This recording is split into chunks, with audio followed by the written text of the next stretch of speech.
Welcome to the MITA TA series. My name's Rob Webster. I'm a researcher and I developed the Maximising the Impact of Teaching Assistants programme, and I played a key role in designing the TA series training. In this video, I'm going to provide some background and context to the MITA training for teaching assistants.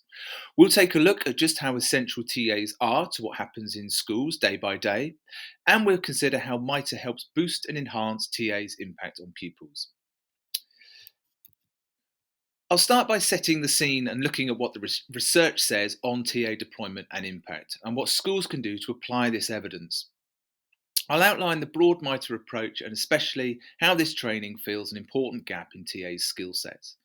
Finally, I'll briefly introduce the scaffolding for independence method, which is unpacked in detail in the videos that make up the TA training series. And I'll say a bit about what you can expect from the series. Before we get to that, let's begin with a quick history lesson. Where did the TA role come from and how did it evolve? By the way, in this video series, we'll use the term teaching assistants or TAs. We know that in some parts of the UK and in some schools, TAs are known by different titles: learning support assistants, classroom assistants, special needs assistants, learning mentors or learning coaches, for example. And there's also HLTAs. We'll use the shortened form TA to cover any role that involves supporting pupils who may or may not have additional needs in predominantly learning contexts within schools. The way the TA role developed in England and in other parts of the UK, and the data on this slide are from England only, has its origins in the volunteer parent helper model. The use of parent helpers really took off in the 1980s, mainly in infant and primary schools. Parents and carers, almost exclusively women, helped out in schools for a few hours a week, doing things like helping with art activities, cooking, and school trips, anything that would run more smoothly with extra pairs of hands. Over time, parent helpers began being deployed to listen to pupils read. As this was something that parents did at home with their own children, teachers started deploying volunteers in this way to ensure children could read aloud to or with an adult regularly. This helped teachers because listening to pupils read is a time-intensive task. In the 1990s, there was a sizable shift in the way children with special educational needs and disabilities, or SEND, were educated. Many who were previously taught in specialist, segregated settings were mainstreamed. That is, they started to be included in classrooms and lessons within mainstream schools. Though it seemed to happen quite informally, there was no government policy driving this. Head teachers began recruiting parent helpers into paid positions as support assistants to help with the inclusion of pupils with SEND. The TA role would soon become synonymous with working with pupils with SEND, as the number of pupils with additional needs being educated in mainstream schools and the number of TAs rose hand in hand. In the early 2000s, there was a further boost to the number of TAs and other support staff employed by schools, as a government policy positioned these staff as central to a drive to reduce teachers' workload, which in turn was part of a strategy to improve the recruitment and retention of teachers. By the mid to late noughties, TAs were an established part of the school workforce, and their numbers have grown and grown ever since, trebling to 170,000 over the period of the last Labour government. Today, 3 in every 10 people working in schools in England are TAs, and 2/3 of all TAs work in primary settings. As far as we can tell, few, if any, countries have more TAs as a proportion of their overall school workforce than England does, making it somewhat of an outlier globally. On the basis of sheer numbers alone, it's probably not surprising that schools in England and the rest of the UK just wouldn't run the same without TAs. I've been doing research in this area for almost 20 years, and I'm solidly of the view that TAs are like the mortar in the brickwork of our schools. They hold things together in numerous and often unnoticed ways. And just like brickwork, if the mortar were to fall out, the whole integrity of the structure quickly becomes dangerously unviable. In our book, Maximising the Impact of Teaching Assistants, we start by inviting the reader to consider a little thought experiment. We ask them to imagine what their school would look like if TAs were there one day and then gone the next, forever. It gets people thinking about how long it would be until things start getting unmanageable. How long before teachers start threatening to go on strike? Before parents are up in arms? In many cases, we reckon it could be just a matter of days. In fact, we don't have to look too far back in time for an example of how essential TAs are to how schools operate. During the pandemic, in fact, during the lockdown that occurred over winter 2021, some colleagues and I conducted a large survey of TAs across the UK to find out how they were experiencing the pandemic and what they were doing to support pupils and schools. What we found left us in no doubt that TAs were, when it came to schools, the unsung heroes of the pandemic. They were pivotal to keeping schools functioning during lockdown. You'll remember that schools were ostensibly closed during this period, open only to vulnerable children and those of key workers. Very often, it was TAs who were in school supporting these children while teachers were doing remote teaching from home. As well as supporting learning in schools, our survey found that TAs were supporting families too. They were out in the community, delivering learning resources, providing support wherever they could to families they and the school were concerned about.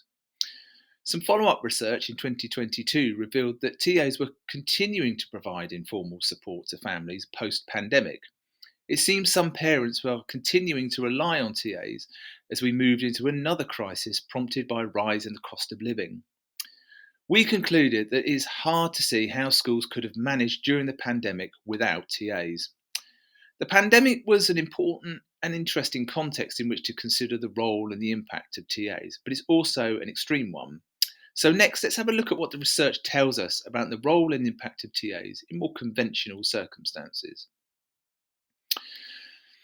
The research on TAs has been growing over the last 20 to 25 years, alongside their rise as both part of the school workforce and as a central way in which schools facilitate the inclusion of pupils with SEND. In terms of the impact of pupil learning, the research on TAs falls into two main buckets. One, which we'll come to in a moment, concerns the effect of TAs when they support pupils in everyday classrooms and lessons. The other relates to the impact of TAs delivering targeted, structured interventions. What we're referring to here are prescribed programs and booster programs that tend to be delivered to children who are falling behind in key areas of development such as phonics or reading. It's a way of deploying TAs that harks back to the evolution of the role when parent helpers listen to readers. As you will know, intervention programs are very often delivered to small groups or individual pupils outside of the classroom, and the location part of this marks a distinction with the other bucket of evidence, that's TAs working inside classrooms. The evidence on the impact of TA delivered interventions is one of the best kept secrets in educational research. In a nutshell, when trained TAs deliver interventions out of the class, pupils make progress. There are far more studies where this has been found to be successful than not, and the margins of success are consistently good. Most of the evidence, I should say, clarifies to reading and literacy schemes. Here are some basic stats from the research on this, which come from the Education Endowment Foundation's Teaching and Learning Toolkit, a resource that's highly trusted among schools. Firstly, the impact of TAs delivering interventions is consistently high, though higher in primary settings compared with secondary settings. The toolkit, by the way, measures impact in terms of additional months' progress. So the impact scores, if you like, tell us how much we might gain as a result of putting certain practices in place under certain conditions compared with carrying on as with business as usual. The impact tends to be lower for maths schemes, though still handy at 3 additional months' progress in primary settings. The impact of interventions delivered to small groups is a little lower than delivery on a one-to-one basis, but more pupils benefit. Another consistent finding across successful programs is that short sessions of about 30 minutes each, delivered several times a week, are most effective.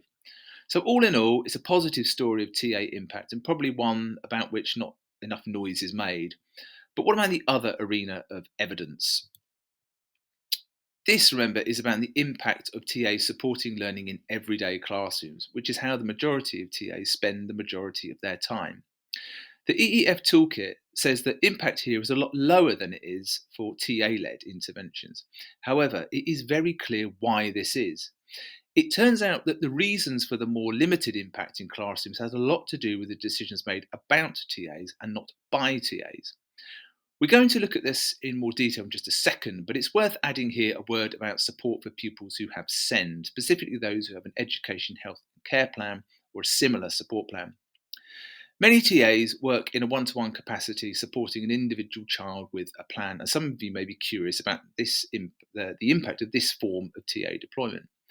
Unfortunately, there's very limited research on the impact of one-to-one TA, so we can't say anything decisive on this matter.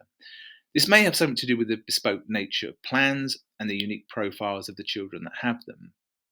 There's very little that's standardized about plans, which presents problems for researchers who are trying to get a handle on the impact at scale. But back to this idea about impact being attributable to decisions made about TAs, not by TAs. Let's have a look at what's going on or not going on to make sense of the impact in the classroom picture. Some of the first research I was involved with was central to explaining the impact of TAs in classroom. This was from a massive 5-year study. It was the largest in the UK and, as far as we can tell, the world. I want to say right away that when we published this research, there were some headlines in newspapers that suggested TAs were to blame for their lack of impact in classrooms. I want to make it absolutely clear that that is not what the research said. In fact, we went to a lot of trouble to say the opposite. Hence, me saying it's about decisions made about TAs and not by TAs. Much of what follows next will very probably resonate with you and maybe reflect the reality of your working life and the setting and the circumstances in which you work. Essentially, there are 4 main findings from the research. The first is that TA's hours of work are often in line with the school day, roughly 9 to 3 o'clock. In fact, another legacy of the period when parent helpers began being contracted to TA roles is that there's a lot of variation in terms of TA's hours and their start and finishing times. It's not uncommon for TAs in the same school to have different start and finishing times. The reason why this affects the impact picture is connected to the second finding, preparedness. What we're getting at here is the lack of training that TAs receive and also the lack of time and opportunities for TAs and teachers to get together to plan and prepare lessons and to feed back afterwards. This leads to a situation that TAs themselves describe as going into lessons blind. Take a look at the comment from a TA who took part in one of our research studies. It's quite probably a situation you have encountered at one time or another. There is an assumption you should just know. You come into a classroom, you listen to the 20 minutes of teaching, and from that, if you didn't know, you should know now. And then you're to feed it to the children. It's scary. Let's break that comment down. The TA is saying that in place of liaison time with the teacher, there is a presumption, probably on the part of SLT, that TAs find out about what's happening in lessons in some unspecified way. It just happens. What is more common is that TAs find out about the lesson, the task, etc., at the same time as the pupils do, via the teacher's whole class teaching. That's the 20 minutes. Let's not forget it's typically the case that TAs work with the pupils that find learning and accessing the curriculum more challenging than others. These children often require some form of differentiation, which, if the teacher hasn't provided it, is down to the TA to do. This is what the TA means by feeding it to the children, adapting the teaching and the task so that pupils can access it. Without prep time, they inevitably do this on the hoof and without the benefit of teacher training behind them. Little wonder then that the TA says that that's scary. She recognises how paramount it is for her to know what she's doing and, crucially, what the teacher expects from her, because it really matters for the children she supports. The third finding talks to an unintended consequence of what happens when pupils, especially those with special needs, have high amounts of TA support. What happens is that a separation effect is created. TA support is often referred to as additional support. That would mean that pupils who are supported by TAs have the same amount of time with the teacher, maybe one another, plus more support.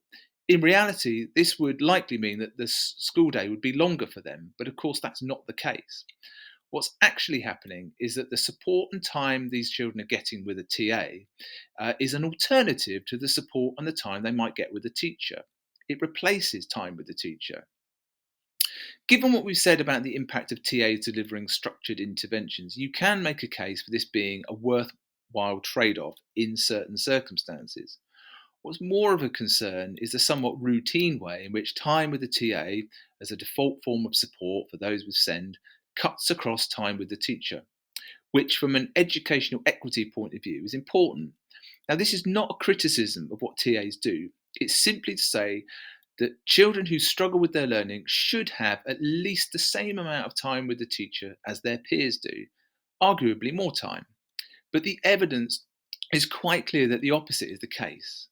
Children with additional needs in primary and secondary settings have markedly less time with their teachers. Finally, there's what we call practice, which is what TAs are saying to pupils in the moments when they are supporting them. What our research found was that TAs can tend towards providing too much support. In extreme cases, this resembles spoon feeding, but much more often it's characterised by completion and correction, ensuring the children get the task done without or with very few errors. Now, we have a pretty good idea of why TAs do this, and it comes back to the lack of training and preparation and the absence of a clear vision of what the TA role is for, what they should do, what they shouldn't do. Again, the organic evolution of this role has meant that policymakers have never really had to grapple with this question, and that's a failure on their part. Either way, we are much clearer on the reasons for TA's lack of impact in the classroom and what issues need to be resolved, what we need to do about it. So you may be thinking that's an expansive set of issues, and most of them aren't within the power of TAs to fix. TAs can't, for example, compel teachers to meet with them or create the time for that to happen. That's something for teachers to sort out. And of course, you'd be right. The TA training we're introducing here is part of a package of training and support that helps schools to maximise the impact of teaching assistants. We've written books for school leaders and produced guidance with the EEF for schools on the importance of improving decision making around preparedness and deployment and amending TA's hours of work accordingly if need be. The training on improving TA's practice is the most transformative part of our approach, but we've learned that just putting the training in place isn't enough. School leaders need to address the preparation and the deployment issues as well in order to let the TAs who are trained in our techniques and methods to thrive. So this training is being put in place by your school as a wider effort to reform and improve things for TAs and the pupils you support. So what is this training then? What is it about? What is it designed to do? And what can you expect from the course? Well, the essence of what the training is designed to achieve is to help TAs scaffold for independence, to support pupils to problem solve alongside the delivery of the curriculum. If we were to sum it up in just a few words, the training is about ensuring TAs provide the least amount of help first when supporting pupils. The TA training series is based on another book produced by members of the MITA team. The TA's Guide to Effective Interaction is all about why scaffolding is important and impactful and how to do it. At the heart of both the book and these training videos, which are delivered by my excellent colleagues Sally and Matthew, is the scaffolding framework. You will become familiar with the processes and techniques behind this framework. Basically, as the arrows indicate, the aim is for TAs to interact with pupils in ways that ensure the pupil retains the responsibility for doing the task and therefore develops independence as well as learning. Achieving this may mean confronting and undoing a few old habits and replacing those with more effective strategies.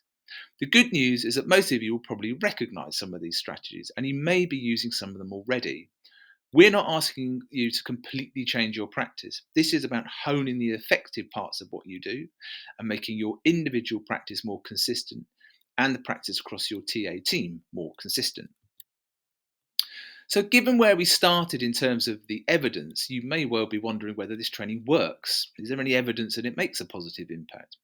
Well, we do know from an independent evaluation of the programme, which was funded by the EEF, that the training on scaffolding for independence improves TA's talk to pupils.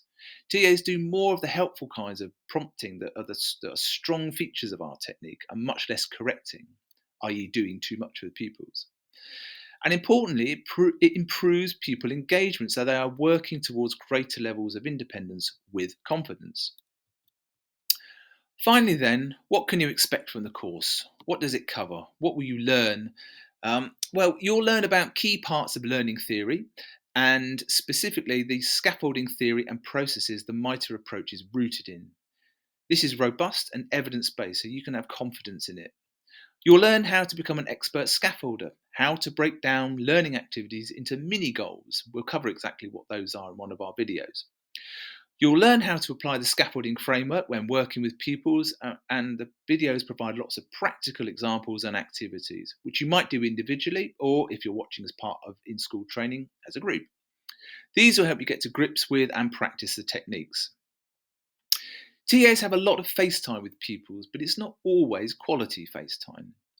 The MITA TA series helps TAs improve their practice and ensures more quality interactions with pupils. It also supports their engagement in learning and their journey towards independence as learners.